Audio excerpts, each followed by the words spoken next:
ভালো বউদের মতন প্রতিদিন পুজো করবি। কার? ঠাকুরের। আচ্ছা দেখ ঠাকুর তুমি দেখো। এই এনে এটা করে নে, মাথা গরম থাকবে না তোর, যা মাথা গরম। ওখানে গিয়েও বেলা 12টায় উঠবি নাকি? হ্যাঁ, তো আমি রাত 2টো অবধি কাজ করবো, কারণ সকালবেলা উঠতে যাবো। এ ভগবান, ওখানে গিয়ে চিৎকারটা একটু কম করবে, আর গলার ভলিউমটা একটু কম রাখবে। কতটা? ব্যাস। বরের টিফিন কে বানাবে? ও নিজে বানাবে। তুমি বানাবে? তো আমার টিফিন কে বানাবে? এ ভগবান,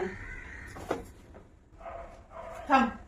শ্বশুর বাড়িতে গিয়ে সবাইকে পায়ে হাত দিয়ে প্রণাম করবে, ঠিক আছে? আর সবার সাথে ধীরে ধীরে কথা বলবে, গলার স্বর যেন উঁচু না হয়। আর কি বলে, সবাইকে হ্যাঁ আর নাতেই উত্তর দিবে, মুখের উপরে জবাব করবে না। আর দয়া করে মা পুরো ঢাকা কাপড় পরবে। প্রতি পরমেশ্বর কার? তোমার। ও প্রতি পরমেশ্বর হলে আমিও দেখি দুর্গা। এ ভগবান, মেয়েকে দেখো।